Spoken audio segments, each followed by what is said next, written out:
In the world of business, there are two types of roles: those who manage data and technology, and those who manage dollars.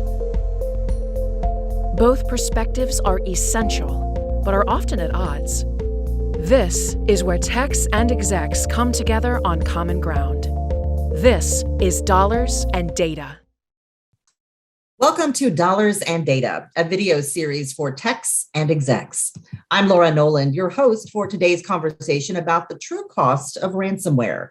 We'll dive into the expected and unexpected impacts. We're joined by Kevin Johnson, the Vice President of Product Strategy at NFINIT, who will be representing both sides of this conversation today. With experience as a technical and business leader, Kevin's unusually well-versed in seeing cybersecurity from both angles. Welcome to the show, Kevin. Morning, Laura. Thanks for having me. Well, let's jump right in, if you don't mind. Yep, let's go. What do you wish clients knew before ransomware hits? Well, the first one is that ransomware applies to everybody. There's no one size fits all. There's no I'm too small, I'm too big.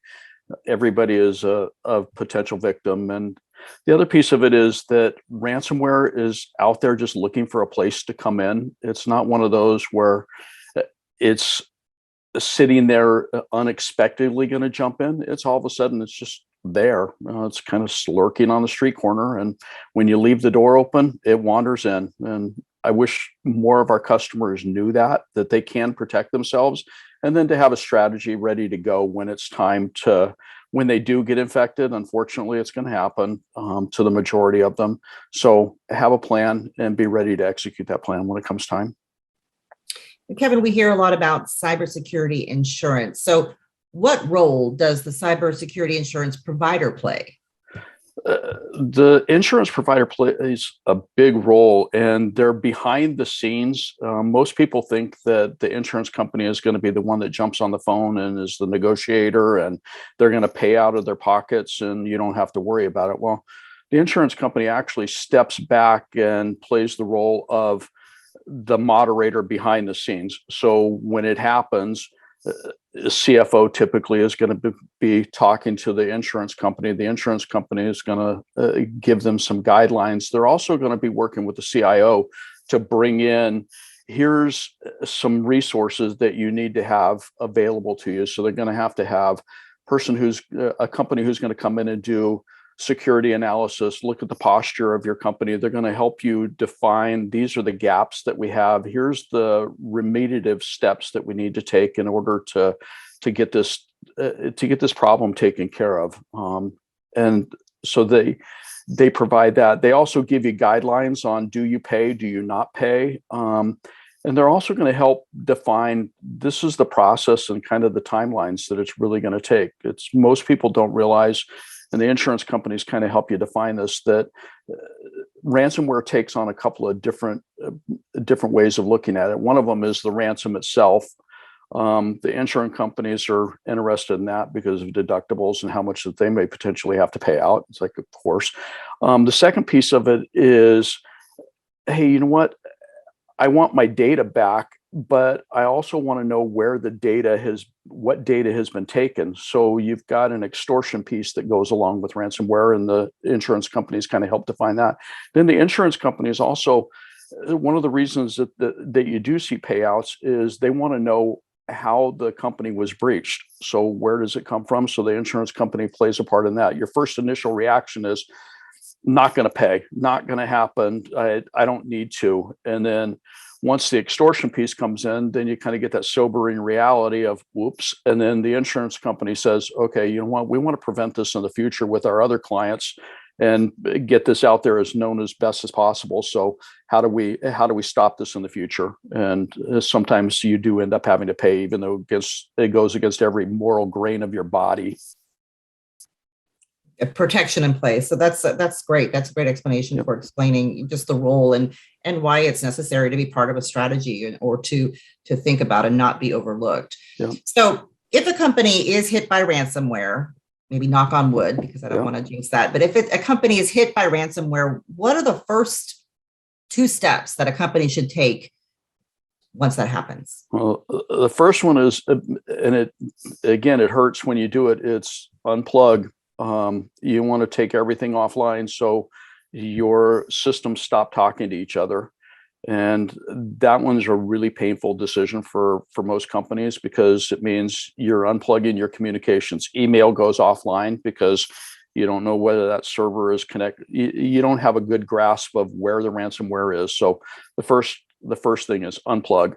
The second one then is, how do you establish communications? Because you just unplugged everything that you have the ability to talk to your employees, talk to your customers, all of those.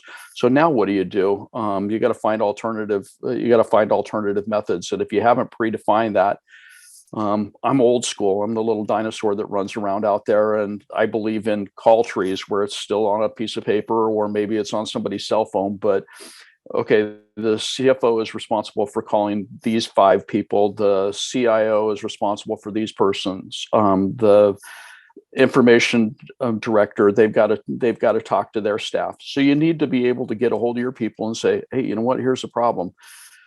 The next piece of it then is just, how do I respond, and who do I respond to? And that's where the insurance companies actually do come in, and they kind of help. They've been through this before. I don't know a lot of people that have been through multiple attacks that they have to, okay, you know what, I got to go through this again, really. This one is, get a hold of the insurance company. They'll kind of help guide you through it, but also get it unplugged. Make sure that you're not walking down the path of spreading it through the rest of your organization. And then you're going to have to get into the forensics of it as well. Those are great steps when immediately after a ransomware attack happens. So what happens next? What are the steps that you would take to lead to recovery of the data and the operations from an IT perspective? So the first things that, and again, I'm going off of experience, having watched this happen at multiple places, unfortunately. The first one, like I said, you got to establish communications. The second piece of it is, you've got to have an assigned person who's talking to the insurance company. They're going to help you through that side of the process. And that'll actually end up being a couple of people. It's going to be the CFO typically, and the CIO. And when I say these roles, it's however that fits in your organization. It's like, not everybody has a CIO, not everybody has a CFO. So it's kind of that person who's assigned to work with the insurance company and who's responsible for IT.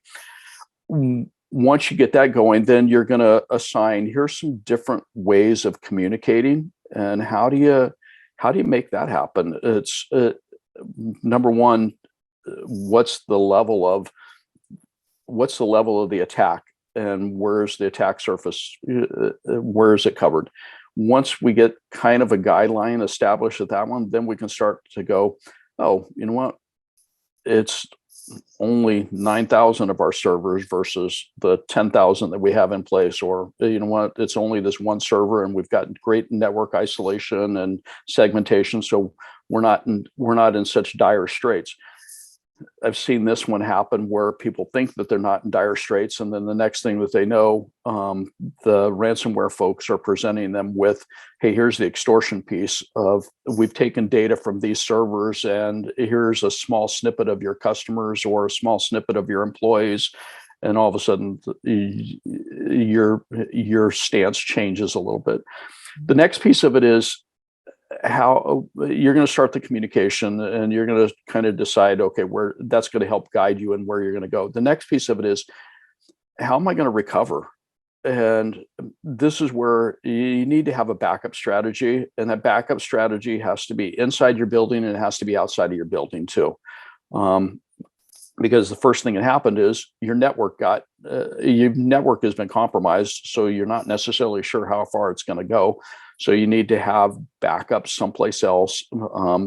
If you're large enough, hey, you're lucky enough or fortunate enough to have a second site. Not everybody is that fortunate. So the cloud providers like ours, were a great place to have your backup, so that way you could actually spin those environments back up. So you got to have a place to do this. You don't get to just bring the environments back up. You have to bring those environments up isolated from the network again. Otherwise, you're just bringing the same problem back online again. We don't want to do that.